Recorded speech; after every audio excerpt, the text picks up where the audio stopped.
हर्ष અહીંયા एक साथ मत को सलाम एक दो जैसे थे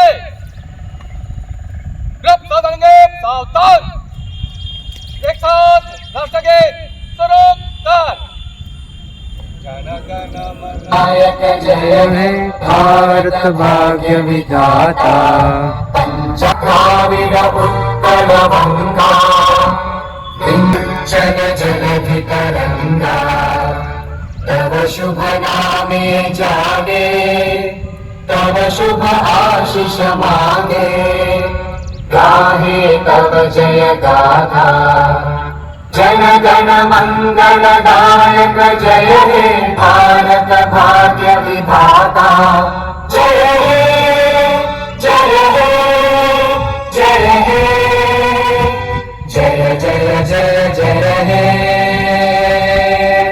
वंदे वंदे भारत माता के भारत माता के भारत माता के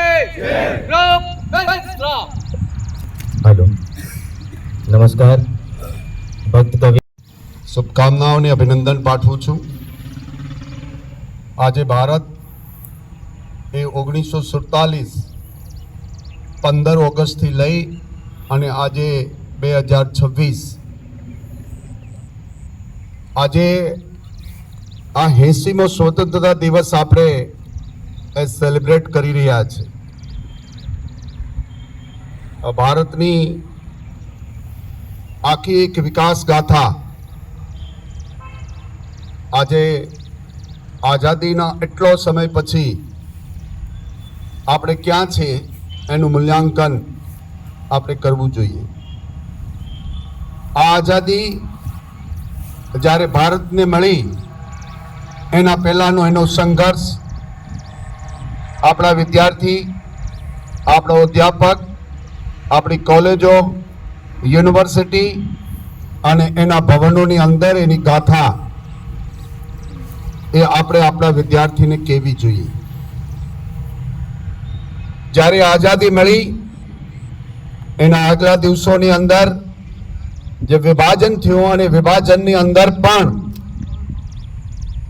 લાખો લોકો એ જાન ગુમાવ્યા છે, શહીદ થયા છે। એટલે આઝાદીની એવડી મોટી આ આખી જ જે વ્યવસ્થાઓ હતી અને ત્યાર પછી આઝાદ ભારત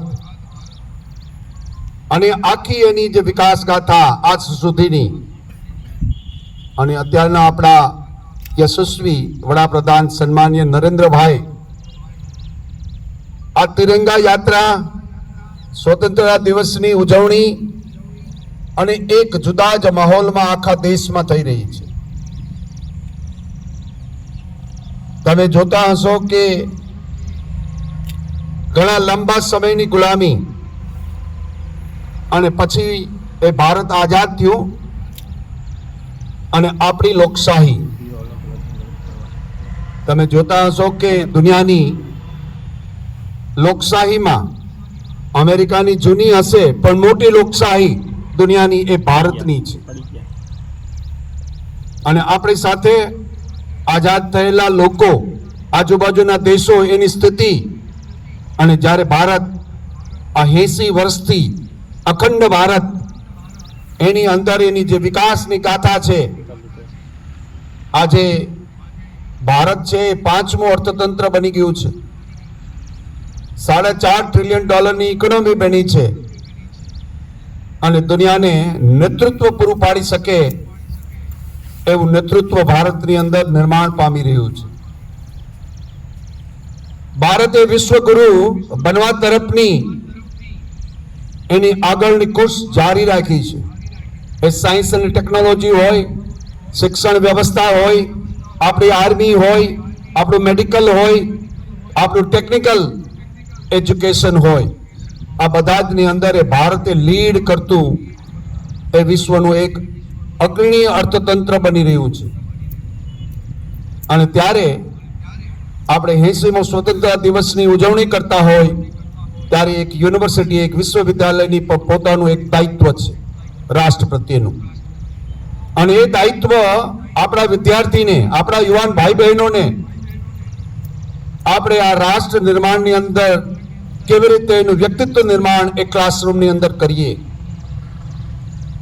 આપણો વિદ્યાર્થી આ દેશની આઝાદી અને એની આખી જે ગાથા છે એ એને ખબર હોવી જોઈએ. આજે પરિસ્થિતિ એવી છે કે વિશ્વના દેશો જ્યારે ભારત આગળ વધી રહ્યું છે ત્યારે આખી જે વ્યવસ્થાઓની ચારે બાજુથી જે લોકો એ ભારતને અસ્થિર કરવા માટેના પ્રયત્ન કરી રહ્યા છે ત્યારે ભારતના નાગરિકોએ, ભારતના લોકોએ એક થઈને આ આઝાદીની 80 વર્ષ પછી જ્યારે આપણે ઊભા છે ત્યારે આપણે અત્યારે આત્મનિર્ભર ભારત તરીકે ઊભા થયા છે. આપણે 2047ની અંદર વિકસિત ભારત જ્યારે 100 વર્ષની ઉજવણી એ આઝાદીની કરતા હોય ત્યારે સમૃદ્ધ ભારતની અંદર આપણા યુવાન ભાઈઓ બહેનો જે વિદ્યાર્થી છે આજે એ ત્યારે 40-45 વર્ષના થયા હશે. અને ત્યારે સમૃદ્ધ ભારતના નાગરિકો એ પોતાની સુખી, આનંદમય અને રાષ્ટ્રને ગૌરવ અપાવે એવી વ્યવસ્થા અને સંસ્કાર અને મૂલ્યો આપણે આપવાના છે. અને કોઈ પણ દેશનું અર્થતંત્ર કે વ્યવસ્થાઓ એ યુવાનો દ્વારા થાય છે. અને યુવાનોમાં વધુમાં વધુ યુવાનો એ 4.32 કરોડ વિદ્યાર્થી એ ભારતની યુનિવર્સિટીમાં 50,000 કોલેજોમાં ભણી રહ્યા છે. અને એટલા માટે કહું છું કે આપણું દાયિત્વ છે, આપણે બધાએ ભેગા થઈને આપણું જે મૂળ દાયિત્વ છે, એક શિક્ષકનું દાયિત્વ, એક કુલપતિનું દાયિત્વ, એક આચાર્યનું દાયિત્વ, આપણે જે જવાબદારીથી કામ કરીએ છીએ, કર્મ એ જ મુખ્ય છે. અને કર્મ અને ગુણથી જ માણસ વખણાય છે, એનાથી એનું આખું જ વ્યક્તિત્વ નિર્માણ પામતું હોય છે. એટલે આપણું કર્મ ઠીકથી કરીએ. અને જ્યારે આ રાષ્ટ્ર એક અખંડ રાષ્ટ્ર તરીકે એનું નેતૃત્વ એ ગુજરાતના પનોતા પુત્ર એવા નરેન્દ્રભાઈ કરી રહ્યા છે ત્યારે આખા વિશ્વની નજર એ ભારત ઉપર છે. અને ભારત ઉપર એ નજર હોવાને કારણે આપણું ઓર દાયિત્વ વધી જાય છે, કારણ કે આપણી પાસે 65% એ યુવાન ભાઈ બહેનો છે. એને સ્કિલ સાથે એને એટલા આપણે એવા ગ્રેજ્યુએટ બહાર પાડીએ કે સ્કિલ સાથે એના ભાવ હોય, સંસ્કાર હોય, મૂલ્યો હોય અને ભારતને વફાદાર નાગરિક, એક સારો સિટીઝન કેવી રીતે ઊભો કરી શકીએ એની વ્યવસ્થા એ આપણે કરવી પડશે. યુનિવર્સિટીનું કાર્ય પણ બદલાઈ રહ્યું છે. દુનિયા આખીની જે વ્યવસ્થાઓ છે ભારતની અંદર, આજે 1200+ યુનિવર્સિટીઓ આપણી પાસે છે. હજી ઘણી બધી યુનિવર્સિટીની જરૂરિયાત છે. આપણે બધા ઠીકથી જો કામ કરશું તો મને લાગે કે વિશ્વનું એ અત્યારે 3જા નંબરનું એજ્યુકેશન હબ એ ભારત છે, અમેરિકા ચાઇના પછીનું. અને તમને કહું કે દુનિયા આખીના દેશોને, યુનિવર્સિટીઓને, વિશ્વની યુનિવર્સિટીઓને એ ભારતના વિદ્યાર્થીઓ ભણી રહ્યા છે. એટલે ભારત એક શક્તિશાળી રાષ્ટ્ર છે. એની ગુલામીના દિવસોની અંદર, એની અંદર જે સમસ્યાઓ થઈ એમાંથી ઉગરીને આપણે ભારત આઝાદ 1947માં થયા પછી આજે 80માં સ્વતંત્ર દિવસની ઉજવણી કરી રહ્યા છે. આપણે આપણું મૂલ્યાંકન કરવું જોઈએ, કારણ કે આપણે જ્યારે ત્યાં હતા ત્યારે વિશ્વના 0.5% પર જીડીપીમાં આપણો ફાળો નહોતો. આજે ધીરે ધીરે ધીરે આપણો ફાળો એ 3.7% જેટલો વિશ્વના ટોટલ જીડીપીમાં આવી રહ્યો છે. અને બતાવી રહ્યો છે કે ભારતે છેલ્લા 10-12 વર્ષની અંદરમાં એની જીડીપીને ડબલ કરી દીધી છે. અને 2030, 2035 અને 2047 આના એ તબક્કા છે જ્યાં સુધી ગ્રોસ એનરોલમેન્ટ રેશિયો એ 30 થી એવરેજથી લઈને 50 સુધી ના પૂછે ત્યાં સુધી વિકસિત ભારત બની નહીં શકે. અને વિકસિત ભારત બનાવવા માટે આપણા યુવાનો, આપણી વિદ્યાલયો, આપણી વિશ્વવિદ્યાલયો, આ બધાનો ફાળો એ ખૂબ જ અગત્યનો છે. અને એમાં સૌથી અગત્યનું છે આપણું ચરિત્ર, રાષ્ટ્ર પ્રત્યેની આપણી ફરજ. મને લાગે કે આપણે બધા ભેગા થઈને એ કામ ઠીકથી કરીએ તો મને લાગે કે 2047ની અંદર એ ભારતને કોઈ વિકસિત ભારત થતું રોકી નહીં શકે. આપ સૌને આજના પર્વો પર, રાષ્ટ્રીય પર્વો પર, સ્વતંત્રતા દિવસ ઉપર તમને બધાને ખૂબ ખૂબ અભિનંદન પાઠવું છું. આપણી યુનિવર્સિટીના જે સંકલ્પો છે કે આપણે આ પહેલી વખત અત્યારે રાષ્ટ્રધ્વજ અહીંયા કરી રહ્યા છે. અહીંયા ગયા વખતે આપણે યોગ મહોત્સવ પણ અહીંયા કર્યો 21મી જૂનનો. ધીરે ધીરે ધીરે આપણા નવા કેમ્પસ ઉપર આપણે પ્રયાણ કરી રહ્યા છીએ. અને એ તબક્કે આપણે બધાનો જે આ યુનિવર્સિટીની અંદર ખૂબ મોટો ફાળો છે એવા આગલા કુલપતિઓ, એ બધાને પણ હું વંદન કરું છું, કારણ કે એમણે આ જમીન લીધી, આ જમીન ઉપર નિર્માણ કર્યું અને હું પૂર્ણતા તરફ એને આગળ વધારી રહ્યો છું. મારી આખી યુનિવર્સિટીનો પરિવાર, એ બાંધકામ હોય, ફાઇનાન્સ હોય, આપણા જેટલા વિભાગો છે એ બધા જ વિભાગોએ જે કંઈ મહેનત કરી છે એને હું માથા ઉપર આજે સ્વીકાર કરું છું. કારણ કે યુનિવર્સિટી કોઈ એક વ્યક્તિ દ્વારા ચાલતી હોતી નથી. એ વ્યક્તિ આધારિત સિસ્ટમ નથી, એ સામૂહિક કોમ્પ્રિહેન્સિવ એફર્ટ છે. અને કોમ્પ્રિહેન્સિવ એફર્ટ એક નાની એવી યુનિવર્સિટી, નવી યુનિવર્સિટી, અને એક સાથે એટલા બધા બિલ્ડિંગો, 5 લાખ સ્ક્વેર ફીટ ઉપરના બાંધકામો એ થઈ રહ્યા છે. અને 5 બિલ્ડિંગો તો ઓલરેડી તૈયાર થઈ ગયા છે. 2 બિલ્ડિંગો તૈયાર થવાની તૈયારીમાં ચાલી રહી છે. એના પર વર્ક ઓર્ડર અપાઈ ગયા છે. અને આ ગેટ પણ થોડાક સમયમાં થઈ જાય એટલે અહીંથી તમારે ને મારે આવવાનું થાય. આપણે જે કંઈ સંકલ્પ કરીએ છીએ કે આવતા વર્ષે આ 2 બિલ્ડિંગની અંદર પણ કલબલાટ અહીંયા પણ શરૂ થાય અને ત્યાંથી મારા એ કર્મચારી ભાઈઓ અને બહેનો એની અંદરથી આવી અને અહીંયા ધ્વજવંદન કરતા હોય.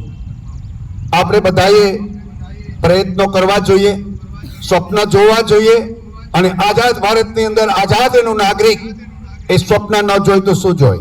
એને સ્વપ્ન જોવા જોઈએ અને એનો પરિકલ્પના પણ કરવી જોઈએ કે આવતા વર્ષની અંદર 15 ઓગસ્ટ આવે ત્યારે આ બધા જ બિલ્ડિંગો પૂર્ણ થઈને, ભવનો અહીંયા એ પૂર્ણ રીતે એની લેબોરેટરી બધું જ થઈને એ ખૂબ સારી રીતે થાય.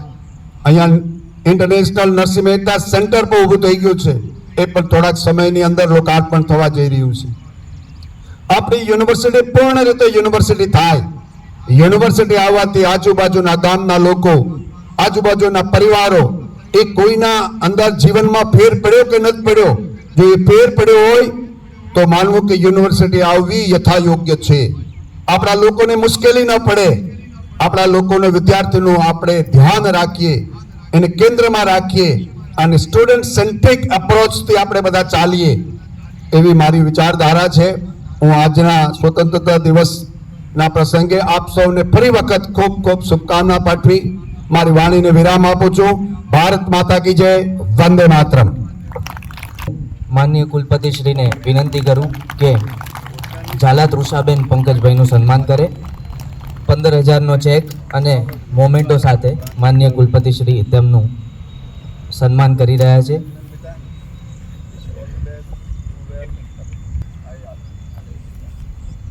આપણે સૌ તાલીઓથી વધાવીશું. ધન્યવાદ. વધુ સમય ન લે. આ 80માં સ્વાતંત્ર્ય દિન પર્વે આપણી યુનિવર્સિટીના કુલગુરુ માનનીય પ્રોફેસર પ્રતાપસિંહજી ચૌહાણ સાહેબ તથા ઉપસ્થિત સર્વે કર્મયોગીઓ અને વિદ્યાર્થી મિત્રો, આપ સૌની આજના આ સ્વાતંત્ર્ય પર્વ દિને સૌએ હાજરી આપી અને આપણા રાષ્ટ્રીય પર્વો માટે જે ઉજાગર કરેલ છે એ બદલ આપ સૌનો આભાર વ્યક્ત કરું છું. Thank you.